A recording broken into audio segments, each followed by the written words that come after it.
What is up, guys? You got Not the Worst here, bringing you this week's patch notes recap. The patch notes actually just went live, and the servers are not currently, but they went ahead and released those. There's a new event that's kind of big that's going on. I didn't usually I kind of read through these ahead of time before doing it. They came up super quick, and I got to go to work soon, so we're gonna do this kind of live, reading it along with you guys as we go. I did skim through it quickly just so I have kind of an idea what's going on. So Mysteries of Summer event is going on. That's that challenge thing they're talking about where they're giving away a PC and some graphics cards and all kinds of goofy stuff. So that's starting tomorrow at 9 UTC, which I think we established is like 5 a.m. or 4 a.m. or something Eastern time, and terrible time for Pacific. So there's that, whatever. Loyal Tennis Ward's going. Okay, Water Park is reopening. I'm unfamiliar with this as I wasn't playing last summer. I did look through this thing. Basically, you got a bunch of quests and stuff that can give you coins. You can exchange some coins and get these things for seals. And some bonus pick-up prize stuff. Yeah, there's a whole bunch of like event quests. It's northwest of Olvia is where this is at. So here's all the mini game quests you can do to get coins and seals or whatever. And then of course what everybody's wondering is what do you get with them. So here's what you get. So you get a Shining Pearl treasure chest for every 5 seals that you get, and it drops, you know, the standard boss gear that event ones you often do, all these other things. So yeah, we're gonna see the market flooded with you know, red coral earrings, witches earrings, guardian ancient seals, and all that stuff again. And then you can also get these event things if you care about getting these over opening boxes and chances for boss gear. Entry coupon, I don't exactly understand. Just says keep in your inventory until the event ends and you'll automatically be entered. Like, okay, cool. A harpoon, more stuff, and a thing for your horse. So there's that. 32 winners. Oh, out of the coupon thing, you keep that in your inventory. 32 people, 1 winner per class, are going to get the marine set that they had out to buy a little while ago. So there's that. There's that event. Jump in it, get your events going, try and get some boss stuff. It's actually pretty cool. A little different than most events where they just hand us things that have the chance at boss gear. You have to at least do some mini games or whatever for it, but something different. Ongoing events, we still gotta still collecting our balls for that event. Black Spirit Adventure still running for a couple more weeks. The balls ends next week. Attendance and rewards, and of course guild attendance. The lawn seals are gone, so those are out of the game now. You can still turn them in, it says, but that's gone. Pen gear will now be engraved, so whoever makes it is going to have their family name on the gear. So it may say, if your name is Dodo Bird or whatever, and then this is gonna be like Dodo Bird's pen, you know, whatever thing, dandelion, blah blah blah thing. And it also says the ones made before then will not be affected. So if you had pen items before that, they're not going to be engraved as well. New awakening weapon, Katana awakening weapon has been added. Accuracy plus 10 and AP 66 to 75. That is interesting. Can be obtained from the Black Spirit by completing the quest Black Spirit's Gift. Katana awakening weapon, you accept it, blah blah. Katana weapon cannot be enhanced, but the gear itself shows great performance. Oh, so it's like it's, what is it, the Black Spirit Abyssal weapon thing for the main hand, so that they have one for offhand, I guess, if you're leveling. Kind of whatever. If you're new, that's obviously great, but if you're not, then it's not. New function will allow you to reconnect to the last server connected when you log in during a world boss spawn tone has been added. That makes sense. Been added that a character gets stuck inside of a node, blah, blah, blah, auto teleported to nearby town. Change that guilds cannot be disbanded if the guild is still participating in an auction. Fixed issue, taxes not being distributed properly to the winning guild when the tax of the relevant territory exceeded a certain amount. Oh, and then they added the complete now function to the guild crafting, which they said they were going to do last week. They said it was only off for 1 week. Fixed issue, unrelated message. Played intermittently fighting monster. Fixed issue where enter to access the server for this, blah blah blah. Some fixes, default setting of music volume to 100%. Ugh. Okay. All right. Well, get ready to change your music volume real fast when you guys log in. Fix the issue where pressing N button without applying a new customization done through via beauty could cause a clash. I never saw that. Objects nearby main roads have been optimized. Some of the unnatural graphics issues of the shadows have been improved for visual clarity. The effects shown with hair of characters of other adventures and translucent outfits have been optimized. Okay, great. Class changes. Here we go. So overall with this, I'm going to tell you now, Musa and Meiwa got some adjustments that they likely needed, and then overall the accuracy changes, which we talked about last week in the previous patch notes, and they mentioned that they were going to be fixing accuracy as it wasn't being implemented the way it was supposed to. They have some fixes for the CCs that weren't just applying the CC effect on the first hit, which was a change they tried to make across the board. For all skills, they only want the CC to determine if it hits or not on hit number 1 of a skill. Edited that the trained demolition axe and gun type items as main weapons will be equipable only in non-combat mode. However, it'll be possible to switch to another equipment if you've already equipped the combat train. That's interesting for Node Wars, huh? Incorrect descriptions fixed. Okay, so Ranger, the following skill effects should no longer occur when using Sharp Feather 1, 2, or 3 or Kiss of the Wind. 10% of max HP extra damage. Some fixes with CC skill, apparently with Sharp Feather, and I think it said Flow of Kiss. Both. This is what, like I was saying, it wasn't applying on just the first hit before. I haven't been playing my Ranger, so didn't know that, but that's cool. A couple of fixes with other on the opposite end, effects would not be applied on them.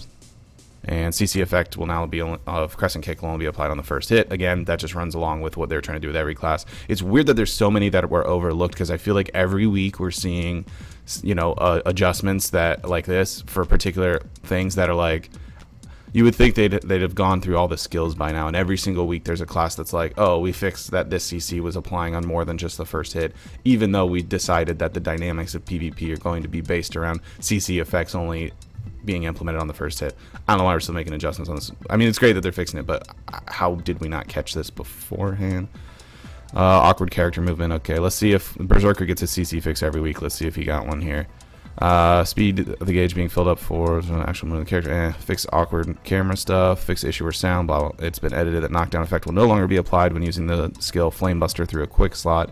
Damage of the skill has been shooting mobility has been fixed. 1468 times 2, and stiffness effect has been added during PvP. Text regarding critical hit rate have been added to shooting mobility. So doesn't it like kind of? It's so weird when they always do this, where it's like, oh, we added the text so that the skill actually shows what we changed about the skill. Like, that should go without saying, but they always say that's like, if you change the damage and you have stiffness for it, like whatever, it should just go in with it. Some awkward motion fix with Tamer, graphical glitch with Witch. So Musa's spirit again now goes along in line with every other CC skill in the game. Forward guard of the effect will be maintained of Crust Crusher. That's a goofy name. Only after the attack and knockdown effect will now be applied in PvP. Resource consumption for the skill Fiery Angel has been changed to Stamina 150 and WP 35. Pressing Q key once more or holding the key will activate extra hit after using the skill counter Assassination, and related text has been added to the text tooltip. Stun effect will now be applied in PvP for the skill counter Assassination. Dash slash will now be activated faster. Cooldown of the skill Flow Dash Slash has been decreased from 14 seconds to 8 seconds. It's been edited that only the damage will be applied upon using the counter Assassination while stepping backwards. Resource consumption CC skill effects will not be applied. Resource consumption for all levels of the skill Blind Slash has been changed to Stamina 100. Resource consumption for the skill Foul Play has been changed to Stamina 250 and WP 50. WP consumption has been reduced for the skills below the belt 1 and 2 from 90 to 80 for 1 and 120 to 90 on 2. Fix the issue where CCU skill would not be applied. Okay, so on quick slot, but I thought they were getting a slight nerf. That's the opposite of what that sounds like. And Meiwa, pressing Shift Q key will instantly activate Chaos Red Moon, now in Care Spear mode. Been edited that the skill Sleet Steps could be used while using the Chaos Red Moon. Motion of switching Care Spear motions can be used with blades. Been added to the tooltip. Stamina required has been reduced to 150, and stun effect will not be applied for Royal Rage. Cooldown has been decreased from 4 to increased. Sorry, from 4 seconds to 6 seconds for Royal Rage. Resource consumption for the skill Stigma has been changed to 150 WP. It's everything in line with the equivalent from Musa. Cooldown's been decreased from 26 to 16 seconds for Cloud Stab. Resource consumption for all levels of Blind Slash, just like I said on the other one. Okay, Dark Knight fix for CC Unveiled Dagger apparently was used during cooldown after using the skill Dusk. I mean, it's like they're both the F key, so you don't really notice. It's been edited that Echo Spirit will not appear when the Ultimate Crush was used during cooldown. Great. Okay, so not a whole bunch of stuff still. The CC stuff, some adjustments to stamina consumption, a whole bunch of moves, and a couple of CC changes on Meiwa and Musa for as far as PvP goes. Cool. Some event that goes with the Termian Water Park, just the seals and the I guess suites and items and stuff that we looked at. New items for completing event quests have been added. Yeah, the pearls and all the stuff we just talked about in the event. Exchanging loots with a sub-icon box from Ronats. It will only be possible to exchange one item at a time. Please note that after level 60 you will get significantly less combat EXP from exchanging this stone. It has been added to the item tooltip of Marnie Stones. Text percent samples only be collected if you make the last hit. Has been added to the item tooltip of Marnie Stones and of Marnie Stone Gaha's Bandits and Marnie Stone Gaha's Bandits too. I didn't notice that it wasn't on there. Elephant defense gear will now give DP, not HP increase. So here's the chart for what that's doing now with elephants. So check that out if you're into elephants. We're going to look at Pearl Shop as soon as we're done here. Some mechanic changes. Fix an issue where Refugee, Camp Jar, and Abandoned Land of Calpheon cannot be aimed. CC skill effect has been removed from Voraro, the summoned creature of Nark Brishka that spawns from Monsham's Nark Stone, except for his continuous jumping attacks. Tutuka that appears to be stuck in the area of History of Ruins has been relocated. HP of World Boss Vel has been decreased by 33%. Some quest and knowledge updates. Now it'll be possible to check completion target for trade-related guild missions. Okay. Interface changes, couple fixes, fix. Resolved issues. Fix the issue where hunter seals cannot be exchanged properly. I believe that means they're back in Tariff. They were gone for the week. They said it was just going to be for the week, so hopefully you can exchange the hunter seals in Tariff again now, because that's pretty close to where everybody goes to change them. Fix the issue where materials for crafting the Kaposha Golden Elephant mask would show up as the materials for crafting Cloud Breeze Sail. Fix the issue where a client would crash intermittently when changing in-game options. Fix the issue where background would look unnatural when changing camera view in the front of the storage keeper NPC of Calpheon after having set quality to low, graphic set quality. Fix the issue where the button without an icon could be selected in standby expression UI and character customization. And fix the issue where skill damage would be inflicted greater than intended to sea monsters. Some known issues. We know that Windows 7 users are experiencing in-game web pages such as the Black Spirit Adventure, Beauty Album, Guild Ranks, etc. not loading. I would think your fix is stop using Windows 7 because it's 2018. But what do I know? We're aware of the issue where guild houses can be entered without going through the door, regardless of the results of guild house auction. This is under a fix currently. We are aware of the issue where a wrong territory icon would show up when renting a specific item from an NPC. This will be fixed in next maintenance. Great. Let's check out the Pearl Shop. Where's that at? Pearl Shop. Here we go. You can exchange another class's main sub awakening weapon into a main sub awakening weapon suitable for your character's class for $50, 4,990 pearls. I mean, great if you have a class that like your soft cap or something and you want to switch over. I recently got Tet weapon on my Dark Knight, so if I wanted to switch to Lan, I guess I could move it over. I guess that's a lot. That's a lot of money, man. I mean, they didn't offer it before, right? So if that's something you were looking for, now you have the option. They brought back the Terminae outfit. What all female classes for female classes? I mean, that's cool if you want to spend $2,900 on that. And the Marine for the dudes. Bro's looking pretty brolic there. Still rocking the Marine for Mystic and Striker. Yeah. Oh, were those weren't available last week? Is that what it was?